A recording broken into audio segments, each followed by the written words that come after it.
Welcome to the Red Bull Theater Podcast, where guests discuss all things classical theater with your host, Nathan Winkelstein.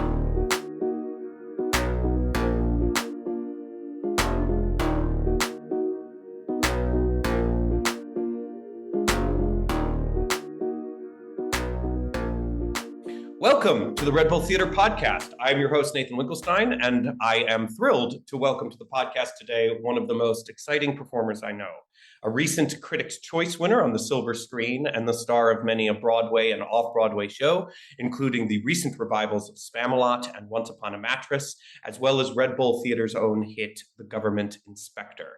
He was also the first guest ever on the precursor to this podcast, the RemarkaBULL Podversations that we created during COVID. And he was wonderfully gracious then as we tried to figure out how to do these recordings, and has been wonderfully gracious today as we've tried to figure out some audio issues. So he proves himself ever consistent in his graciousness. I am so glad to have him back, the effervescent and gracious Michael Urie. How are you, Michael? Good, thank you. That was nice. What a nice intro. Thank you. Yeah, we were pioneers back then.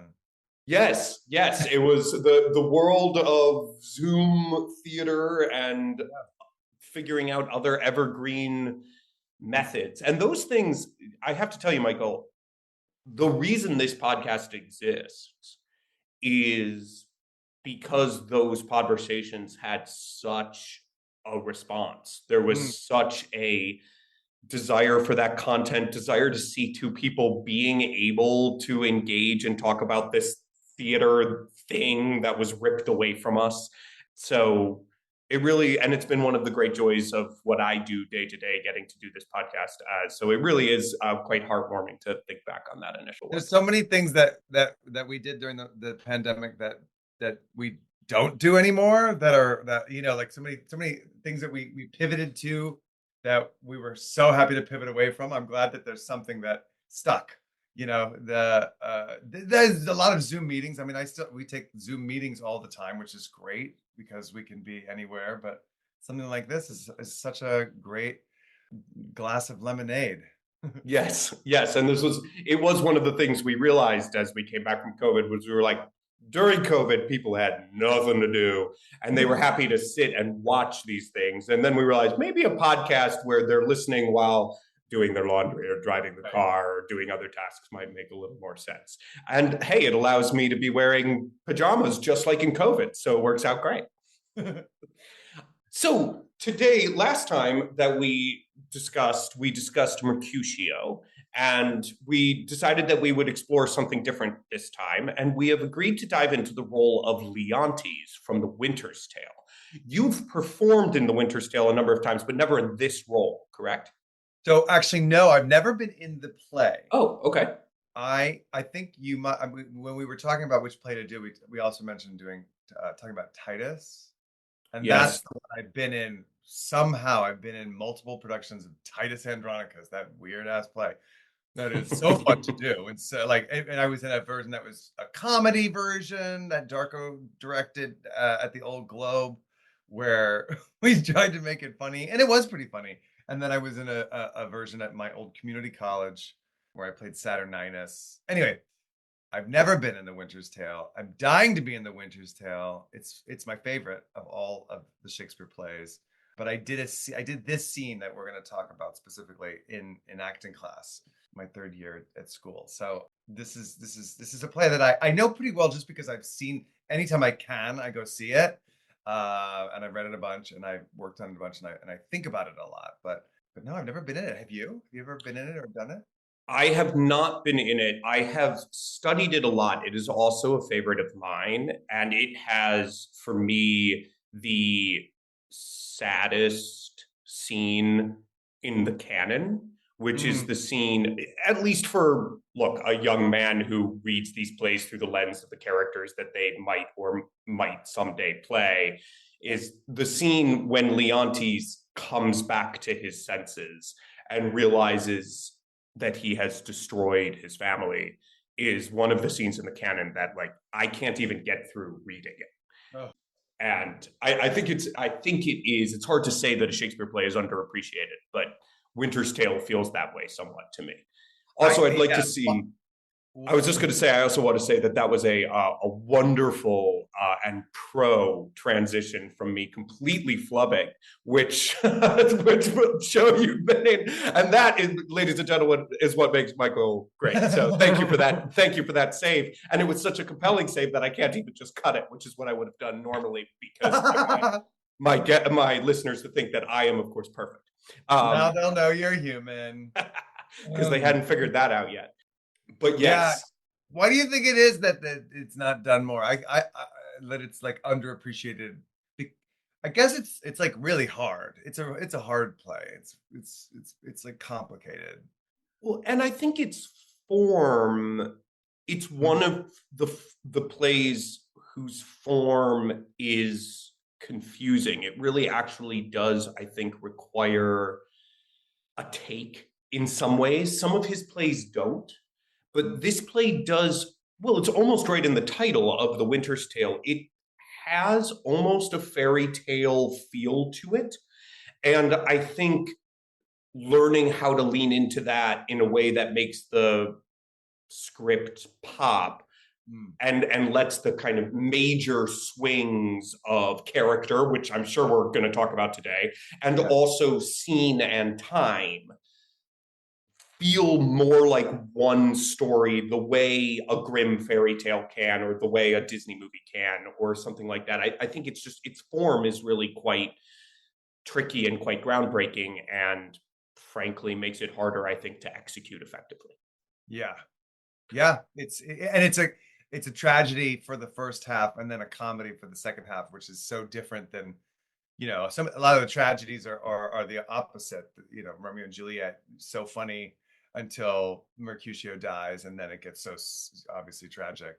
And others that seem to be just like a normal story of happy people without a ton of problems, or their problems aren't dire and then something happens. And this is like, it's so serious from the beginning. He immediately, like Leontes immediately has this horrible suspicion, and it just destroys everybody. It ruins all of these lives in the first half of the play, and then the second half of the play is so sweet and hopeful and lovely, and all is forgiven, and everybody comes around, and there's a couple of people that didn't make it, but for the most part, it gets all nice and tied up in a bow. I have a very interesting, my first time experiencing this play was my third year at Juilliard.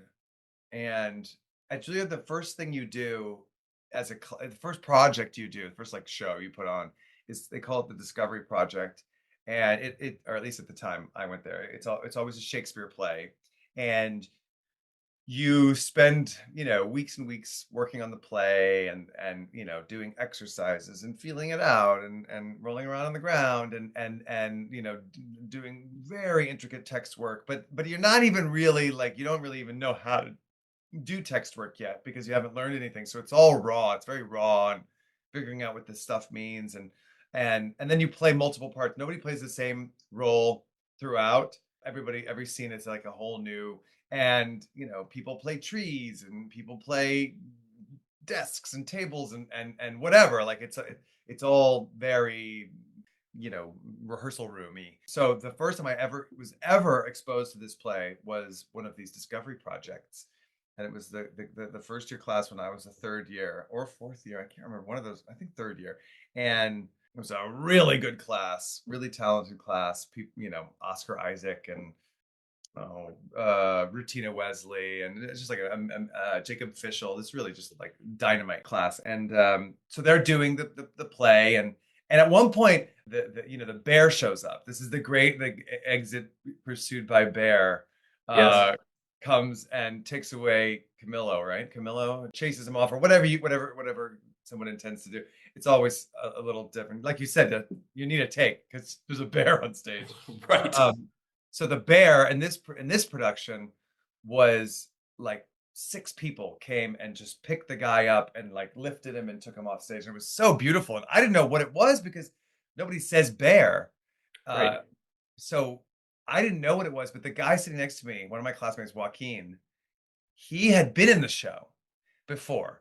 And so he sort of whispered under his breath, "Oh, the bear." And I was like, "The bear? What is it? What does that mean?" And then it was only later that I realized, oh, that beautiful piece of choreography was a bear. So everybody did everything, and even a bear, like 6 people become a bear. And so at the end of the play, and I guess we can spoil what happens in this play, It's right? okay. I think the people listening to this podcast probably know how Okay, good. Okay. this play ends. At the end of the play, when the statue of Hermione comes out, when Paulina brings out the statue of Hermione, they're like, "Come see," they bring sad old Leontes to see the statue of long dead Hermione. It was played by an actor. An actor played the statue, and I was like, "Oh, that's just a statue. It's an actor playing a statue, just like 6 actors played the bear earlier, or 2 actors played a doorway or whatever." And so I was not remotely expecting that the statue would come to life, just like much like Leontes' experience. So it was Sarah Fox. When Sarah Fox became alive, suddenly, my mind was completely blown. I couldn't believe what I was watching. And also, they were all such good actors with such a beautiful cast. So many amazing people, and my mind was completely blown. And I think that's probably why there's a lot of reasons why I've always wanted to play Leontes, but I think that I felt like him in that moment. I was so blown. Obviously, I wasn't responsible for her faking her death, but I was like so I was so moved by the whole thing. I was so sad that she was gone and dead, and then when she came back to life, it was so thrilling and moving and incredible. And so this play has always meant a lot to me. I think in part because of that first time watching it.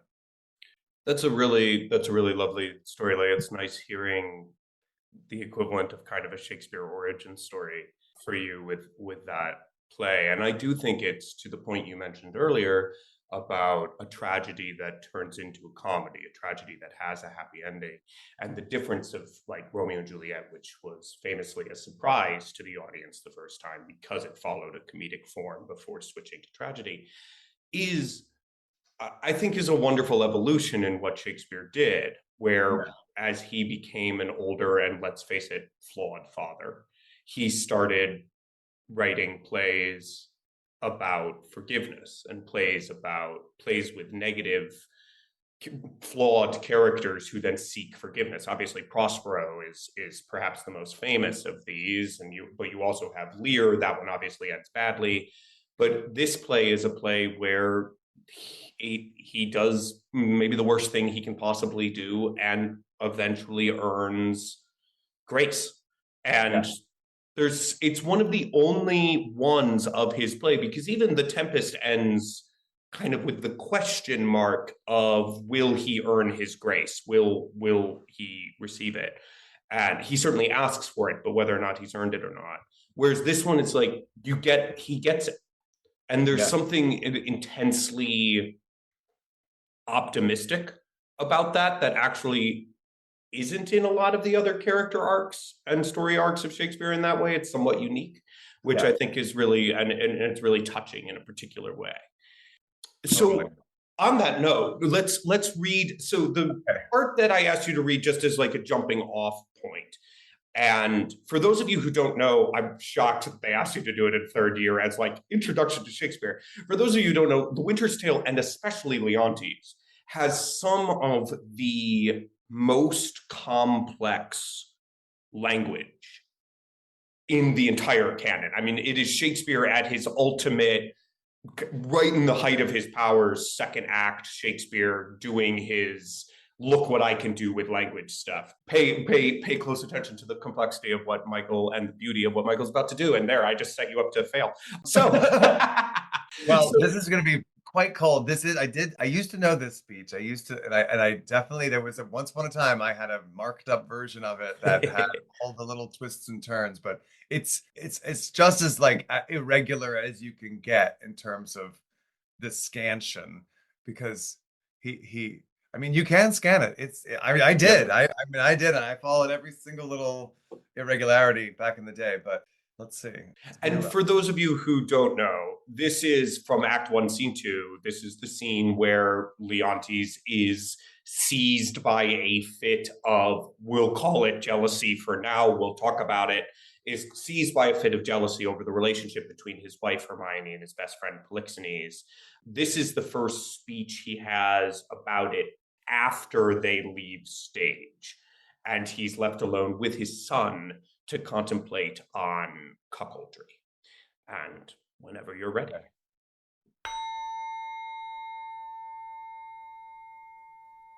I am angling now, though you perceive me not how I give line. Go to, go to. How she holds up the nib, the bill to him, and arms her with the boldness of a wife to her allowing husband. Gone already. Inch thick, knee deep, or head and ears, a forked one. Go play, boy, play. Thy mother plays, and I play too, but so disgraced a part, whose issue will hiss me to my grave. Contempt and clamor will be my knell. Go play, boy, play. There have been, or I am much deceived, cuckolds ere now, and many a man there is, even at this present, now, while I speak this, holds his wife by the arm, that little thinks she has been sluiced in's absence, and is pond fished by his next neighbor, by Sir Smile, his neighbor. Nay, there's comfort in't. Whilst other men have gates, and those gates opened, as mine, against their will. Should all despair that have revolted wives, the 10th of mankind would hang themselves. Physic for it, there's none. It is a bawdy planet that will strike where 'tis predominant, and 'tis powerful, think it, from east, west, north, and south. Be it concluded, no barricado for a belly. Note, it will let in and out the enemy with bag and baggage. Many thousand ones have the disease and feel't not. How now, boy?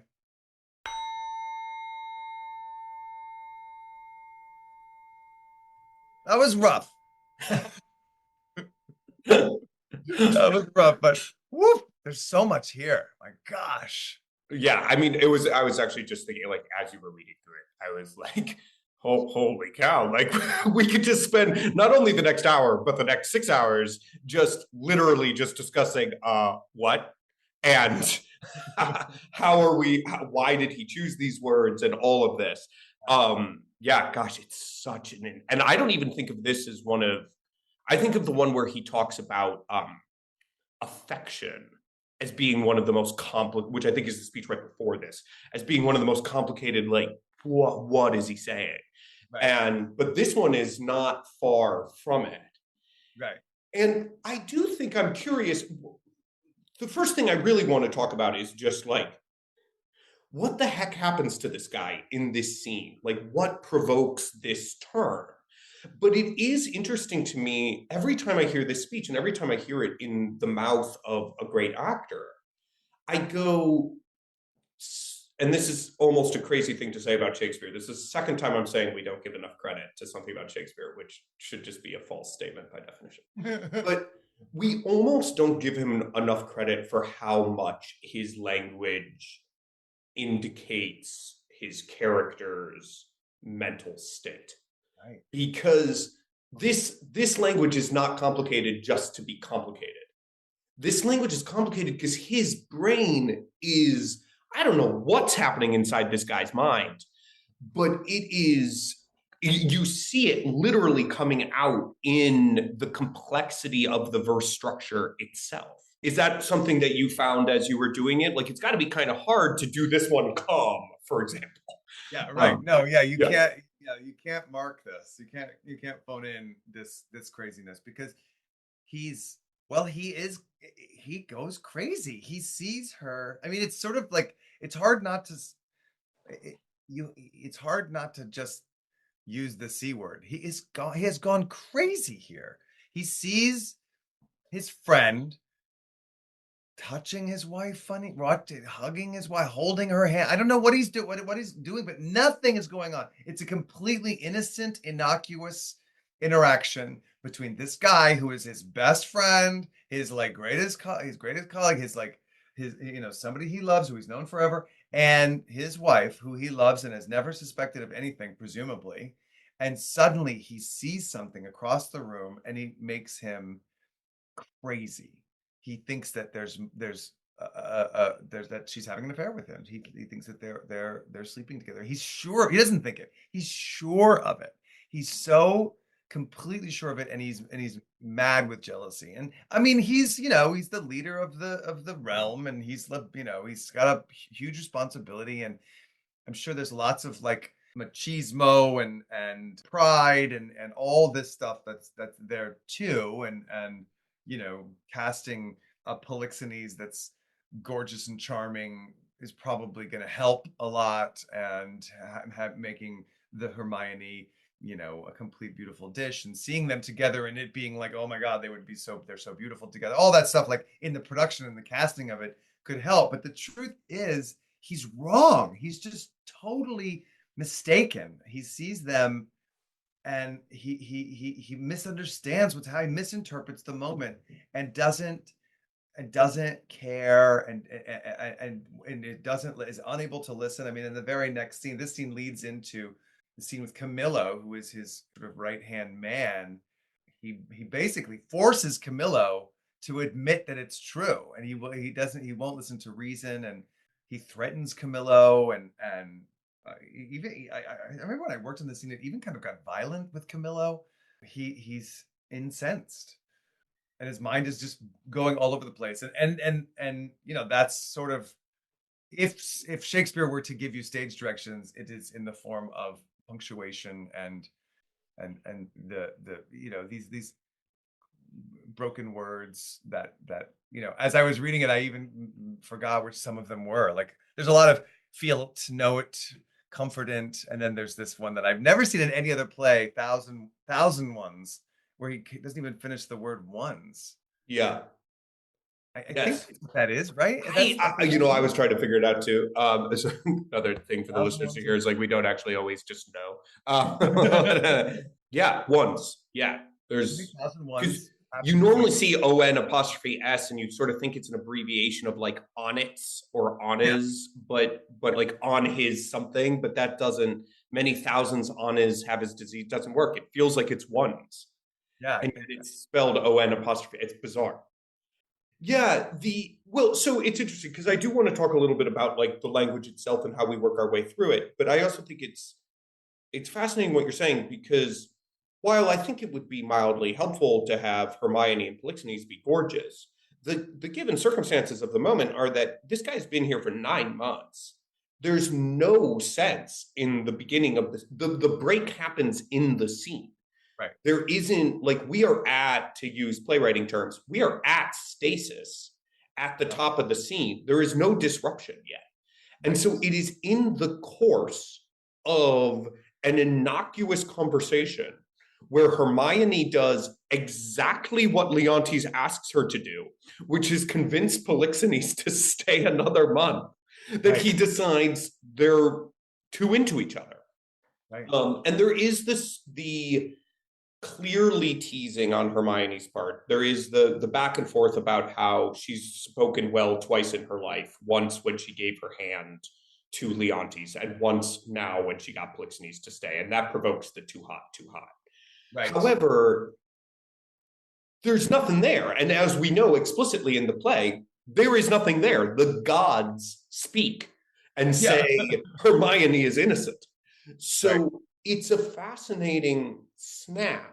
And it reminds me, from a playwriting perspective, from a dramaturgical perspective, you can see why, for example, Edward Albee in The Goat, you can see why he goes the goat or who is Sylvia, because there's a similar thing. The who is Sylvia is a quote from Two Gentlemen.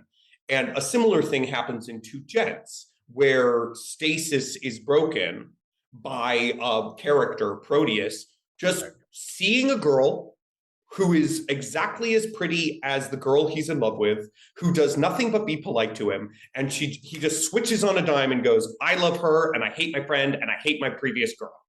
And the play changes, right? And that is, like, for those of you who don't know, the GOAT with Edward Albee, we have a nice stasis relationship, and then it turns out that the husband is having an affair with a goat named Sylvia.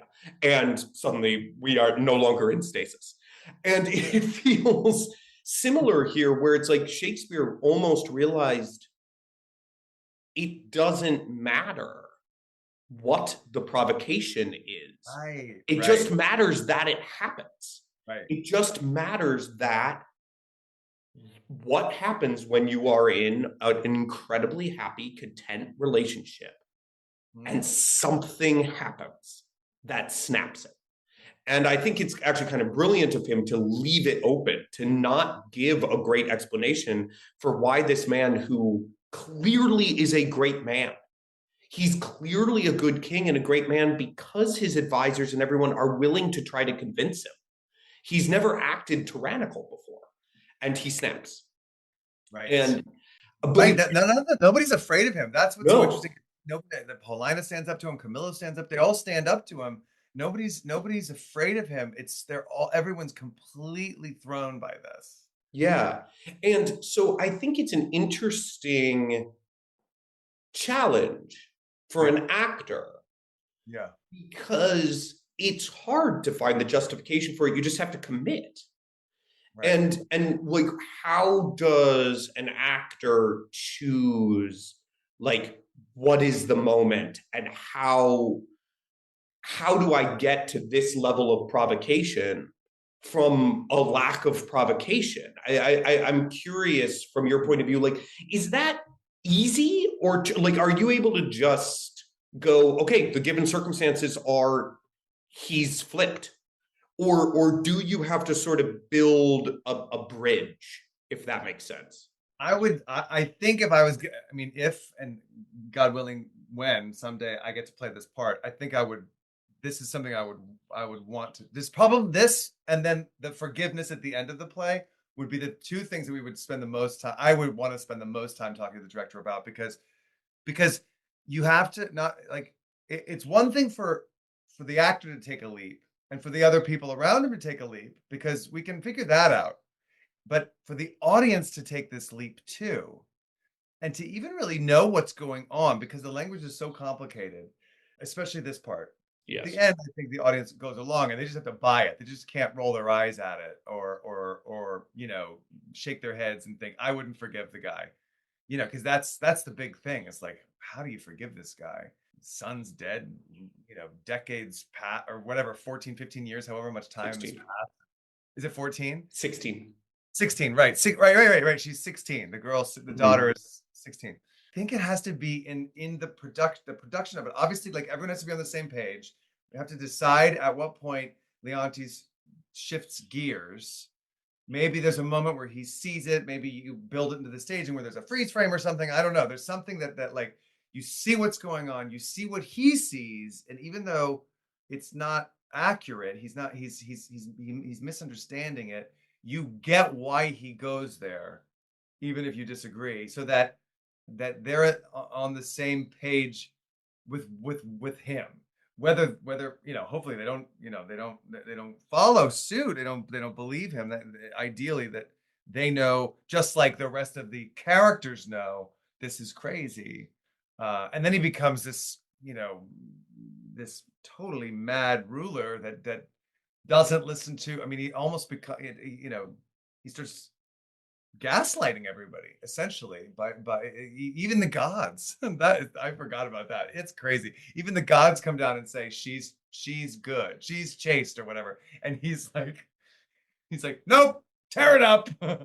Right. Yeah. Well, and it is an interesting, I mean, that's sort of a different conversation about why what politics might be at going on in this play.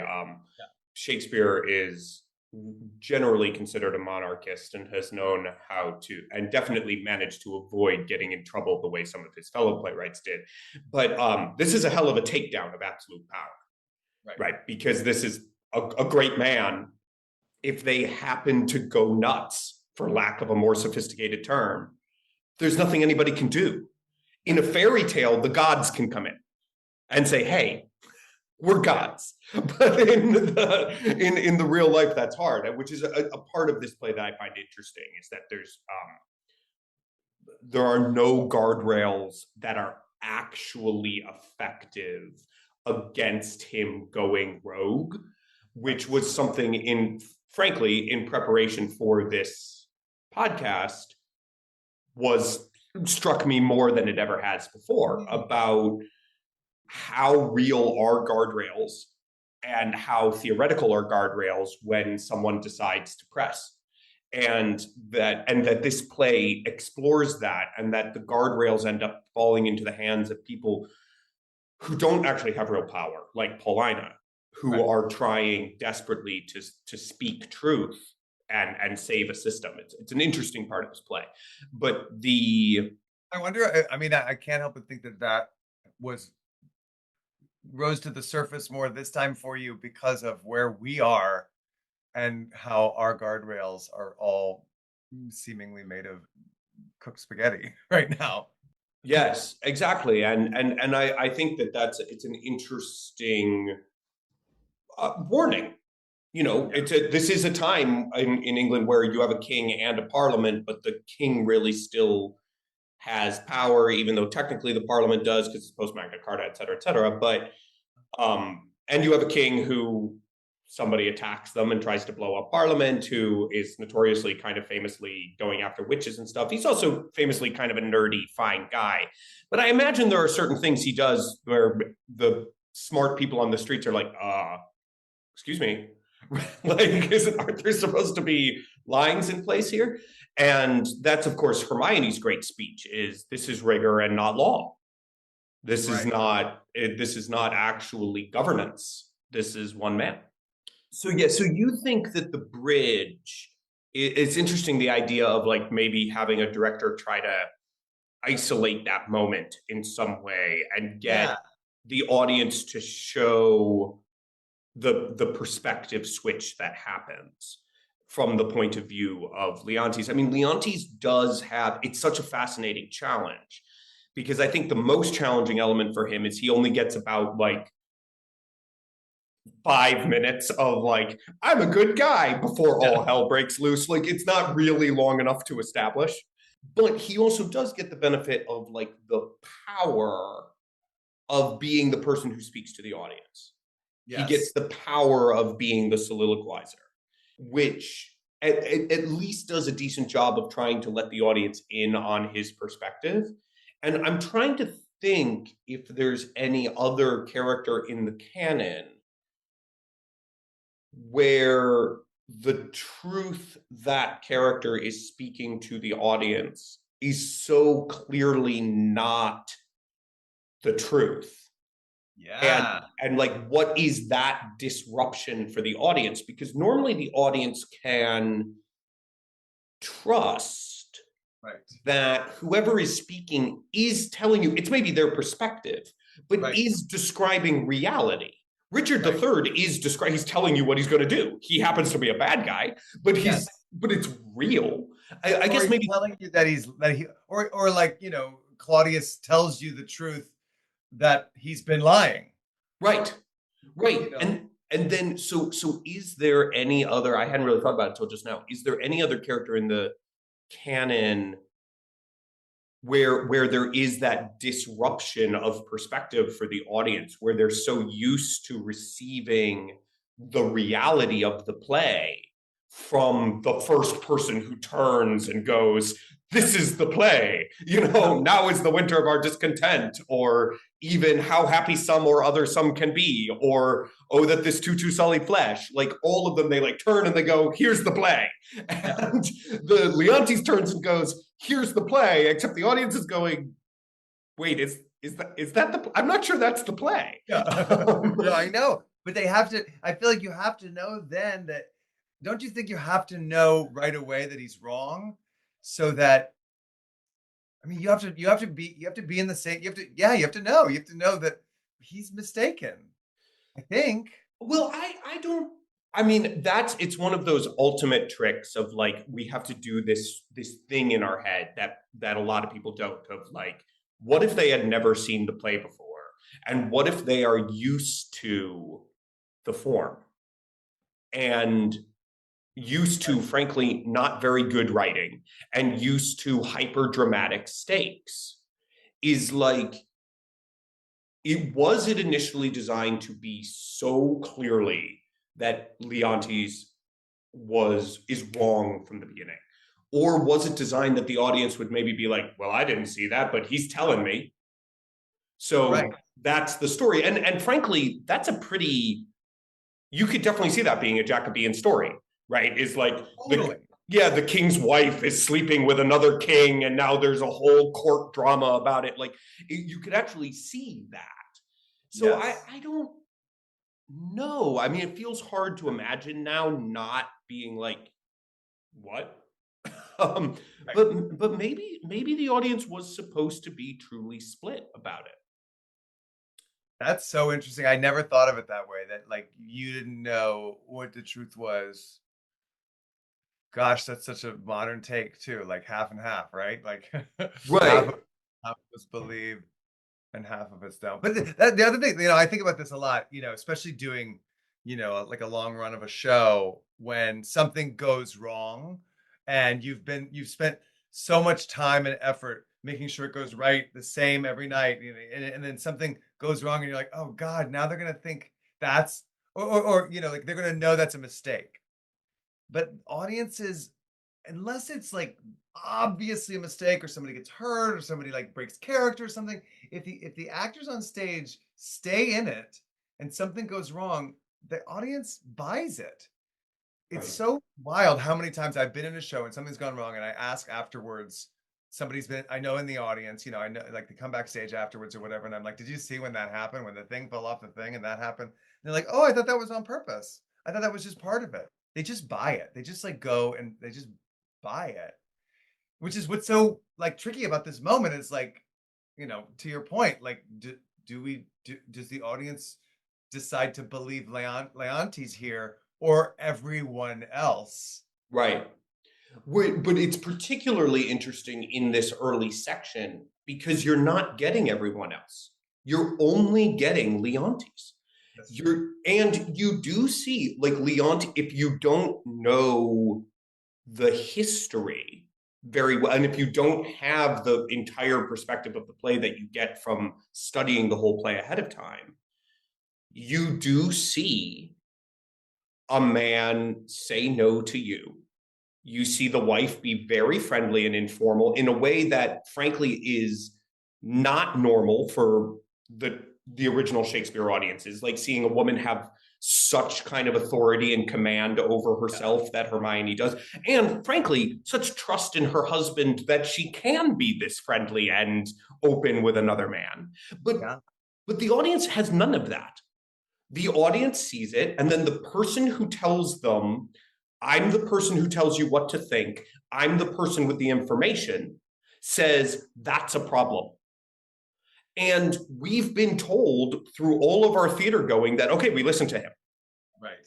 And then I would imagine what would happen is as Camillo goes, what the hell are you talking about?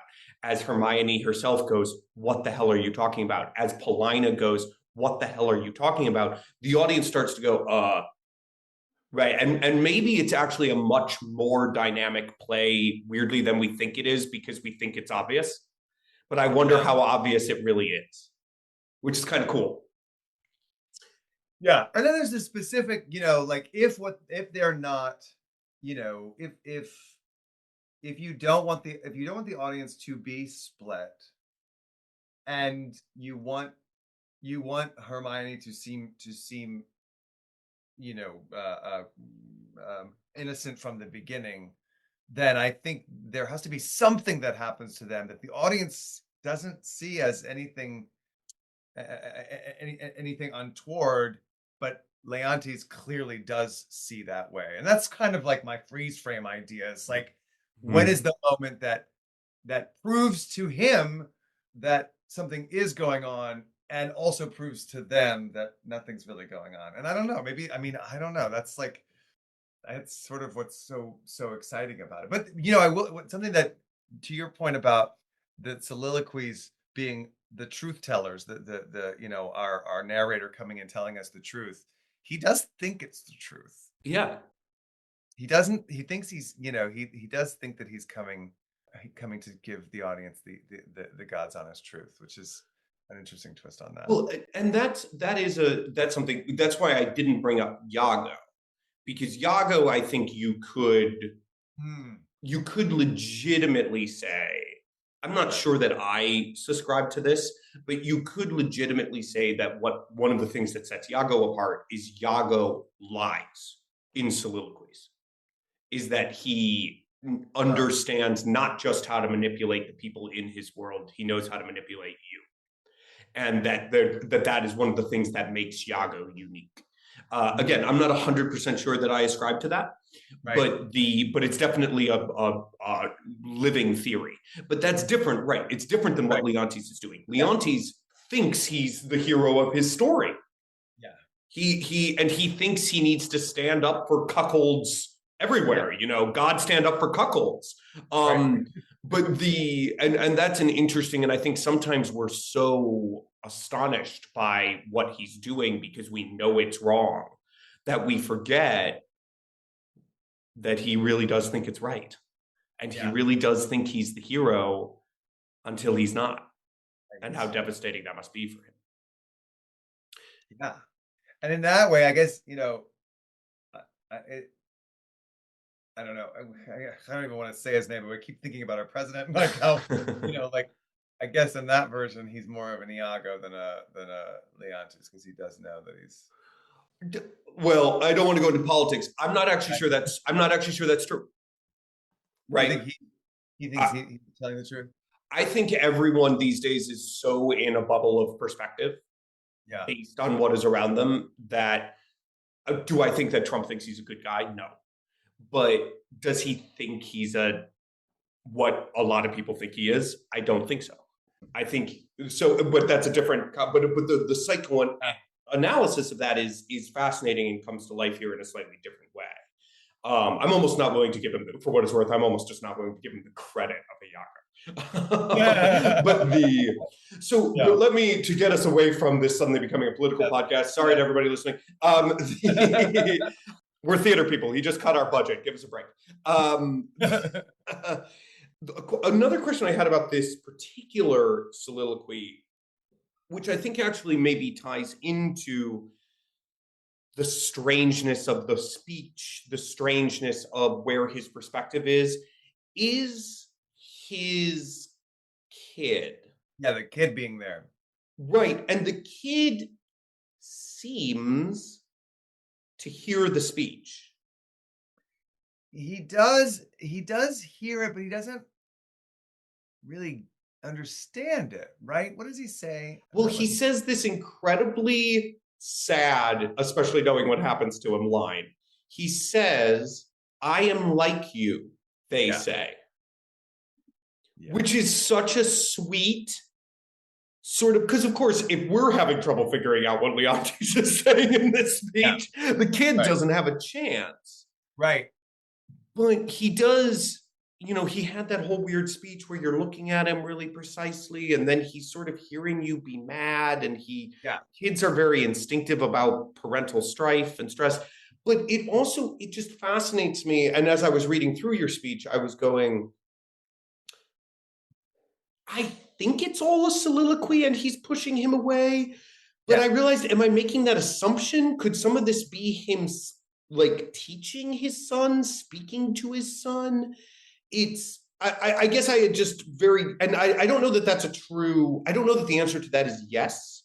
Right. But what occurred to me about it is this is another pretty significant disruption of form, where almost, not never, but almost never in Shakespeare's canon does someone hear or even register the time of a soliloquy. Right. And so one of the other times that it famously happens, it's also done to sort of point out that this person's acting a little strange, which is it happens with Macbeth in his first soliloquy. This supernatural soliciting cannot be good, cannot be evil, whatever the exact line is. And at the end of that, Banquo turns to Ross and says, "Look how our partner's wrapped." Right. And then calls his attention. And we have this strange moment where the blank space of Macbeth's thinking is clocked by another character. And it happens I think it happens in Henry VI comedically, where who are the two? I think it's Margaret and Suffolk have that weird little comedic thing where like they're trying to talk to each other and then they keep turning. It's almost like the French servant thing. They keep turning out and then the other person's like, "Who are you talking to?" And then they turn. And so it's like used comedically there in like baby Shakespeare. Probably it's actually Marlowe. But the only two times, and there are scholars who listen to this who probably know the canon better than I do, but this is one of only two times that I can think of where someone is registering the soliloquy. And both times it seems to imply mental disruption. Which is interesting. Interesting. So, and isn't there something to, they say, "I am like you." Isn't there something like that he, and I feel like maybe I'm this is something that I've seen in a production or talked about in a rehearsal or something for this, but that Leontes starts to doubt that his son is his own, and that perhaps it is Polixenes' son. yes. And I mean, that could even be something that like helps with the stage. Like he looks at his son and looks at Polixenes. Maybe they look alike or something somehow. And then they say, "I am like you," is about the looks. People say that I look like you, and it sets Leontes off even more. Yeah, and I think that's I agree. Yeah, because you just had the whole what is it, shoots and whatever. You have the like shoots and patches of me and everything. You'll grow into me has already happened. Yes. Yeah, and poor Mamilius gets such a bad bake in this play. Like Mamilius is the one that just, he dies of unhappiness, basically. Yeah, and then it's pretty much forgotten. Yeah, it's not, you see very, very little of him. I've always been, I'm not sure you can get away with it. It feels kind of countertext, but I've always wondered if there should also be a statue of him and he doesn't come back because he's dead. But I don't know. I mean, that's so exciting. But how do you forgive Leontes if you're reminded right then and there? And that's my big question about this. And anytime the first part to me is the easier leap. Okay. That he snaps and explaining to the audience, no, he's gone, he's snapped, and he's totally wrong. She didn't do anything with that guy. But the harder part is bringing everyone back to trusting him again and liking him again and forgiving him. That's a really hard thing to ask the audience to do, I think. Yeah, well, and it's interesting that you added liking, because that's probably my own. Yeah, because Hermione's language when she comes back to life is not, "Oh, hello, love of my life." Right. There is an act of forgiveness, but whether or not there's an act of like forgive and forget, I'm not sure. And I do think, but I think it asks a very deeply human question. I think it's a question that we in our civil system we deal with lifetime imprisonment sentences or capital punishment. Is there such a thing as an unforgivable act? And if there is, Leontes came pretty freaking close to it here. Right. And he basically purposefully went to kill one kid. The fact that it didn't succeed had nothing to do with him. And accidentally killed another and killed his wife. Right. And was just wrong. Right? Like it was just wrong. And I think that it's an interesting, because what we do know, I mean, it's 16 years later when we come back to him and he is still in active penitence. Yeah. And you can see that like the people around him are like taking care of him at that point. I mean, how can you, and I find that such an interesting and complex question for the audience and for the people on stage is, can a good man's life be completely destroyed by a bad choice? Mm-hmm. And because that's all that happens. This is like, what, 3 days? It's like a 3-day insane snap. And other than that, he's a great man and a great king all the rest of his life. But what a 3-day snap. Yeah. And I don't know. I've always wondered if anyone's written the dinner scene after the end of the play. It's like they're all sitting around the dinner table, and Hermione's like, "Oh, what have you been up to?" Yeah, what's everyone been up to for the last 16 years? I've been a statue. But Elena's been bringing me food. Well, maybe, I don't know. Well, actually, let's ask. It's not really about Leontes' journey. Is she faking it, or is it a miracle?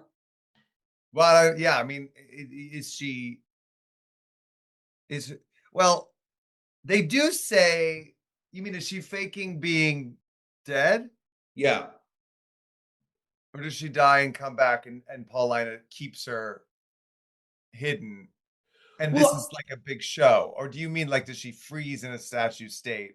Yeah, like, is she just like, is this a fairy tale? Is it that she grieves to death, but there's some energy or power that the version of this play that I have, somebody writes about how Paulina feels very much like a fairy godmother in the play. And that somehow some spark of her life is able to be put into a statue if one day Leontes is able to earn forgiveness and the sword is pulled from the stone, right? And a miracle takes place. Is it a miracle, or has she been hiding for 16 years? And yeah, I don't know which one the stronger choice is there. I don't know. I mean, yeah, I don't know. Because I could see Paulina being fairy godmother with magic, or also being, playing 3-dimensional chess with everyone's emotions, and waiting until he comes around and sneaking Hermione food. And well, and I don't know. I mean, a big magical version of it would be really exciting and cool, and certainly solve a lot of the problems because you could magic through it. Well, and the thing is, I mean, again, like, not to go too deep into it, but now the director brain of mine is like, magic can't be a be all end all. Yeah. Magic, it has to have rules. There has to be, it can't just be like, haha, there have to be the rules of the daughter and the father have to be there, and the father has to have earned forgiveness, and the family has to be back together again for there to be any chance of this happening. But because I guess I just always go, the 16-year version, I always get a little thrown by, because I'm like, Hermione doesn't seem like the type of person who's going to sit on her butt for 16 years. Right. Like, she seems like the person who would at the very least like go try to find the remains of her daughter, or start over. Right, or start over, right? Like, that she wouldn't sit in a cell somewhere for 16 years watching her husband grieve and be like, that's... Nobody knows the daughter's still... right. No one knows the daughter's still alive. No one knows the daughter's still alive in the kingdom, or in the... No, because the only person who could have told them that one way or the other is killed by a bear. It is interesting what you said, by the way. I never thought about it, is that because it's never actually stated as a bear, we have this stage direction because at least people theorize, no one actually knows. People theorize that it was this ultimate coup d'etat, like that they actually had a bear. That from the bear pits next door, they were actually able to do that with a bear. But it is interesting, as you point out, that actually it's just a monster. Right. There's no right. The only reason we think of it as a bear is because the stage direction says it's a bear, because it was probably a bear 400 years ago. Right. I always thought it should be a heart attack. That he just like has a heart attack and dies. Interesting. He's just like in such a state himself that he creates it in his head.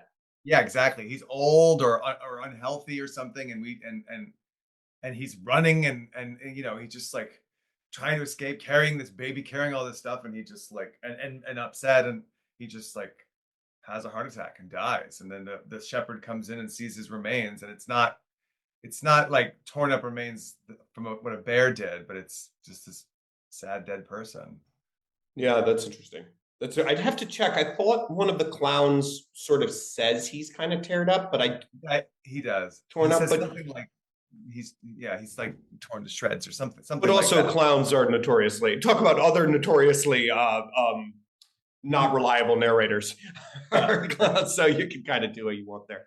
But it's also, you know, like for such a beautiful play that can really be played so real. Like you can play so much of this so real. The bear. I've seen productions where the bear is like, you're like, what is going on? That's a guy in a bear costume. And it's just like, it stops the show. It's so ridiculous. You're so invested. You're so like upset and moved. And then a guy in a bear costume waddles on. And it's like, meh, meh. Yeah, I agree. I think that like, I think sometimes people get thrown by, because we know that these characters are clowns, and we know that this is the land of the pastoral that we're about to go into, is like, okay, the moment we're there, it has to be a pastoral and it has to completely change tone. And it's like, just let this moment finish. And then go. And right, it can just be a sound effect. It can be an unclear sound effect. It can be the crashing of a wave. It can be, but I like the idea that he's driven, it's in his head more than anything else. And because so is Leontes' spider, right? Like the monsters of their minds that attack them and cause damage. Like that's an interesting take on him.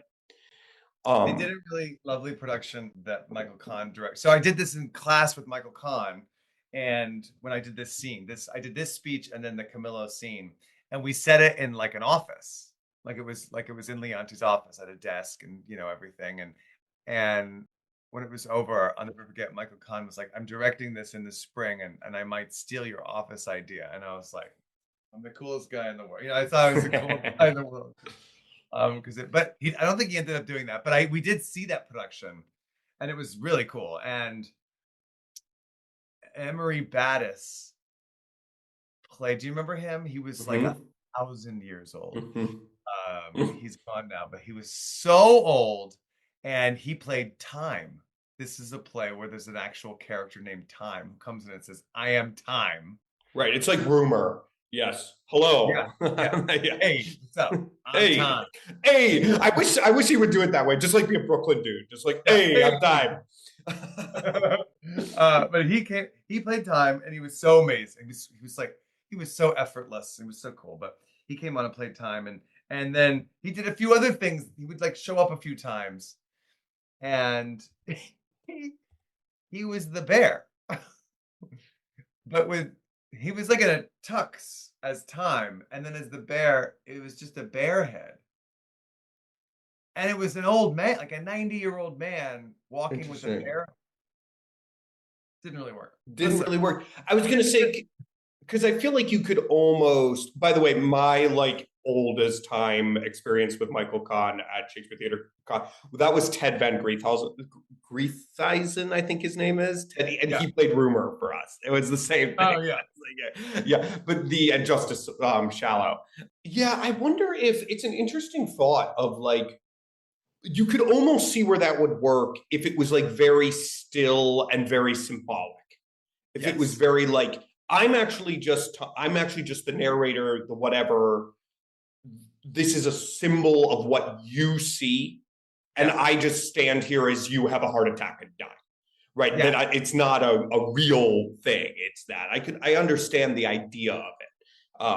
But not every choice works. I remember him talking about Emery once, and I'll never forget it because I've seen it happen now with with old actors. When an old actor, like an old man, Emery, 90-year-old man, they were doing some Greek play where Emery was playing like a 1,000-year-old man or some character that was like really like impossibly old, and that Emery came on and was putting on an old man voice, and Michael was like, "You're old. you don't need to do that." Yeah. But I'll never, because I've worked with actors. I worked with that amazing actor. We did the Cherry Orchard together, and he played Fierce, Alvin Epstein. Oh yeah. He's gone now, but he came in late for the first day of rehearsal, and we were going around the table saying our names, and he shuffled in very late and like had to go all the way across the room while we were saying names with his stuff. And he was 87, I think, at the time. And when it was when we got through everyone's introduction, and someone said, and the director was like, "Alvin, would you like to introduce yourself?" And he goes, "I'm Alvin. I play Fears, obviously." But he also, he's 87 years old. He sounded old. He looked old, and he put on a voice. Fascinating. Voice. Fascinating. It tells you a lot about how acting keeps you young. That even when you're 87, you think you need to play old. Yeah, exactly. Which is actually kind of lovely and sweet in its own way too. Michael, this has been great. This has been a lot of fun. I mean, what a fun expo. And I didn't know that this was sort of, to some degree, your Shakespeare origin story. That's so cool. Yeah, I love this place so much. And it was doing this scene was the first time that I felt, I think I really let go, like really like let the words just take me. I mean, it's happened since then with Shakespeare, but doing this scene in that class, and it it went great. And he was like, "You don't need to bring this back," and then I ended up winning an award, and I think it was because of that. Like, they gave me this prize at that school, and it was probably the most, like the most important moment of my whole time at school, was like getting to do this scene from this play and cracking it and having Michael see me. It was very special, and I think I just think it's such a beautiful play. That's really well. You're such a, how do I put this? You're such a bold and idiosyncratic actor, that I think like that it requires a certain confidence in oneself to be able to do what you do. It's something that I've always felt about your acting, of like you're completely unapologetic about bringing whatever is in you out. And it's exciting to hear that like one of those breakthrough moments that happened for you was through a Shakespeare play, which certainly makes sense to me as a Shakespeare lover, because they are so true to themselves, even if they're completely wrong. But it's nice to hear that, because I can sort of imagine that moment, and I would be worried that we wouldn't have such a brilliant, stunning actor and person in our midst if you hadn't had that breakthrough at some point. So that's cool. So nice. Well, thank you. I don't know how to top that. That was a very nice thing to say. And I think that this specifically the irregularity of this guy's speech was, and the way that he behaves, was something that I, tapped into. I think Shakespeare was so daunting to me because it was so, so much of it is lyrical and poetic, and then this guy was nuts, and still like there were still all these rules, and you could follow the rules within it, but he was all over the place. And I think that's when I realized, oh, this is, as you say, it's true to itself. Yeah. Yeah, well, thank you, Michael, for taking the time in a very busy schedule. Yeah. Our revels now are ended. Good night. Thanks for tuning in to the Red Bull Theater Podcast. If you enjoyed this episode, please subscribe, rate, and leave a review on your favorite podcasting platform. Your support helps us to bring you more captivating conversations and insights into the world of classic theater. To stay updated on our latest activities, follow us on social media, get on our mailing list, and visit www.redbulltheater.com, where you'll find an abundance of podcasts, readings, classes, seminars, productions, and more. Your support makes all of this possible, so please consider making a tax-deductible donation on our website to help us continue bringing classical theater to contemporary audiences. Until next time, thanks, and ever thanks.